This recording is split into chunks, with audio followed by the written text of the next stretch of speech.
Hey, how's it going? You got time for a beer? I think I do. Today is Thursday, so it must be New Brew Thursday. I got something new. The beer that I got is Rind Over Matter. It's by Bell's Brewery. They're in Comstock, Michigan. Or you can visit the Eccentric Cafe in Kalamazoo if you would like to go to a place that sucks. I mean, I'm sorry, it doesn't suck. It's got a lot of really good beer there. And the venue is awesome. It's just too bad that it's in Kalamazoo because that's where Western is, and Western Michigan University is kind of terrible. I mean, your school colors are brown, yellow. It's gross. Okay, so anyway, Right Over Matter. We're going to try this one. Crack this guy open. It's a wheat beer, part of their wheat series, it says. It's a wheat ale with lemon and orange zest. Brewed and bottled by Bell's Brewery Incorporated, Comstock, Michigan. Been having Bell's wheat beer for a long time. Oberon is a big one. So it's a wheat beer, so it should be a little bit cloudy and kind of a golden color because that's the color of wheat beers and how they work. Hey, look at that. A little bit cloudy and golden in color. That's good. All right, what else does it say? Brewing beer isn't just a collection of ingredients and techniques. It takes an act of will with a dash of real lemon and orange zest. This wheat ale is bright and refreshing. It's more than the sum of its parts. It's rind over matter. I like puns. They're great. Rind over matter is a pretty good one. So when I got this, I was like, I'm really hoping that it tastes a lot more like Fruit Loops than I think it's going to.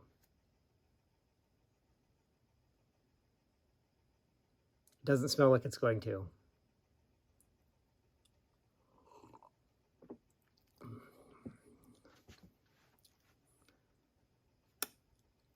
Yeah.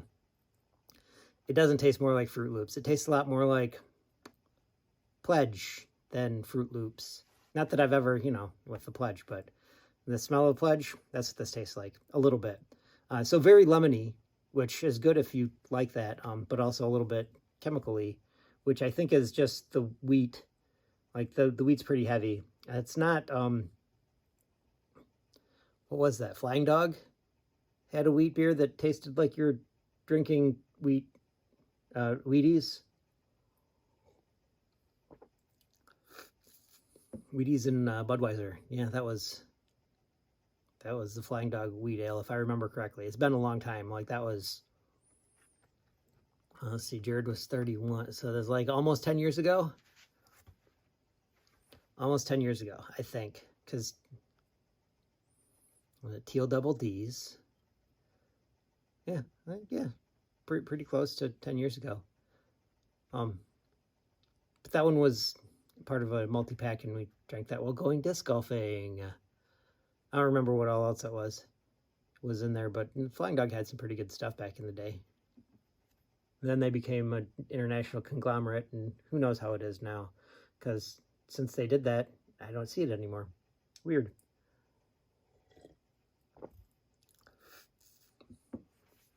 Yeah, so it's weird though, because the wheat's kind of light in this. Does this have anything? 5% alcohol by volume, shelf life 6 months. Nice. And there might be a date on here, but it's white on yellow, so I can't read that. Hopefully, this hasn't been out for 6 months yet, so it's not 6 months old, but I'll just have to make sure that I drink the rest of mine within that 6 month window, which, sounds really super simple, except I've got a lot of beer to go through. I drink 1, maybe 2 a week, and usually I show you guys the ones that I'm drinking, and I've got a lot of beer that still needs to be finished off. And I work a lot, and I work odd days of the week, so it's not like I can have friends over that have weekends off, because I work retail, and retail doesn't have weekends. Maybe I should get nurse friends. That'd be super fun. They've got weird days off during the week. That was always a fun thing, working third shift, because you get the nurses to come in after their night shift. it's really weird with nurses because usually the extremely attractive ones are the ones that are working the third shift. Maybe it's just that I really wanted them to be attractive. It had just been a while for me. I don't know. But usually you got attractive nurses or attractive people in scrubs coming in at like 6 in the morning before I left, which was kind of cool because, I mean, makes for a great end to the night. Yeah. What does this remind me of? Other beers that this reminds me of. I mean, a little bit of the Flying Dog wheat beer. A little bit of Oberon. Because, you know, it's supposed to have lemon and orange zest in it. So you can definitely taste the lemon in it because it tastes lemony. But the orange zest is a little bit less. But then with the Oberon, it's pretty much straight up orange zest so that you're getting in it, that you can taste in it. So there's that. Story to go along with this beer. I mean, it's a really nice one. You can drink this just about anywhere. It kind of tastes like a bright sunshiny day. So, I mean, wherever you need to go to enjoy it in the sunshine. Disc golfing would be a good one. It comes in 12 packs of cans, so you could take it to the beach with you if you really wanted to. I didn't get a 12 pack of cans because, well, this is pretty easy to drink. I don't think it's that easy to drink, or I wasn't expecting it to be as easy to drink as it is, which is fine. That's cool too.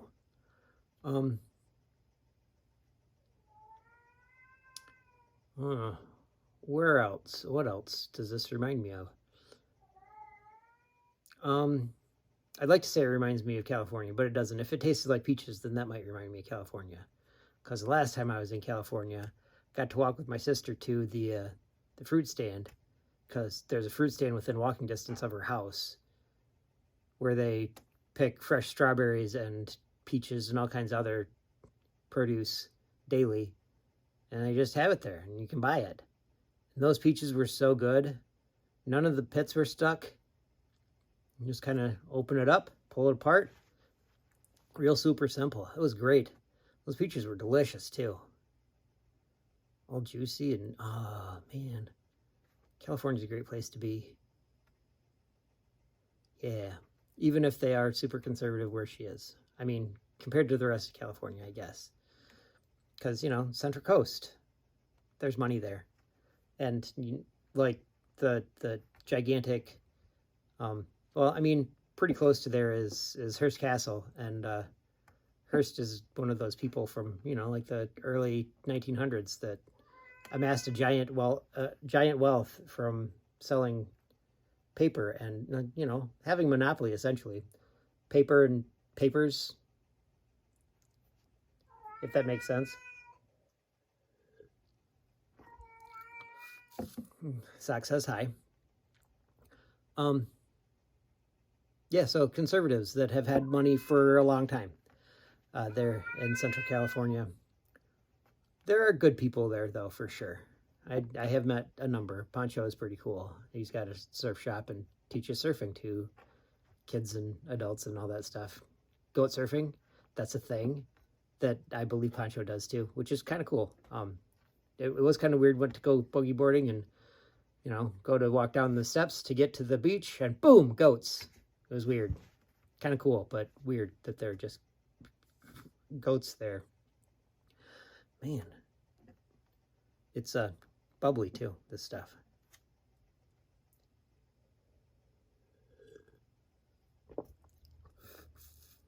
Let's see, what else do I have for you?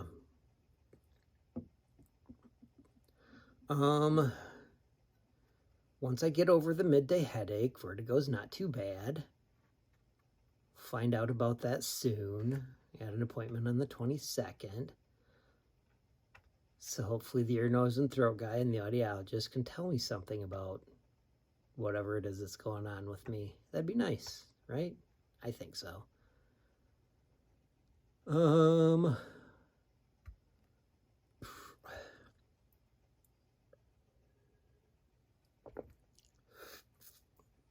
Gotta work tomorrow, but I get Tuesday, Wednesday off, so it's really only like a few days because, you know, Friday, Saturday, Sunday, Monday, Tuesday, I get off. Tuesday, I get off. So it's only like 4 days, which is kind of nice, but then it's also kind of weird. Not any weirder than the week that I have Sunday and Saturday off during the week. So like I think I might even be the next week out. So I get Wednesday off, and then I have to work I work until through the Saturday, and then, yeah. And then 5 days in a row. Can you believe it? I think if the days were split, you'd at least get them, you know, kind of in the middle, but that doesn't happen a lot, which is fine. I get 2 days off during the week, and that's nice. Well, that's all the beer. So I'll shoot you this quote. It's from Muhammad Ali. You may have heard of him. Cassius Clay. That's what his mama called him. I'm going to call him Muhammad Ali, though, because he liked that, and you might as well. Okay, so what he said. The man who views the world at 50, the same as he did at 20, has wasted 30 years of his life. He's probably right. You should change. I should change. Everybody should change because the world is constantly changing. And if you don't change, then you're wasting your time. Might as well learn something new. It's good for you. All right, don't forget, like, comment, subscribe, share. That'd be great. Share this stuff. You can find me at tubajake_69 on Untapped, tubajake_69 on YouTube. Hopefully that's where you're watching this. I like it when those numbers go up. tubajake_69 on Twitter. I usually post these things on there, pictures and all that stuff with beers and stuff that I'm doing, I guess. Tuba_69, tubajake_69 at Instagram too. Also there. Yeah. Like, follow, subscribe, share, please. I like it when I see these things around. It's great. So, I'll see you next time. You got time for a beer.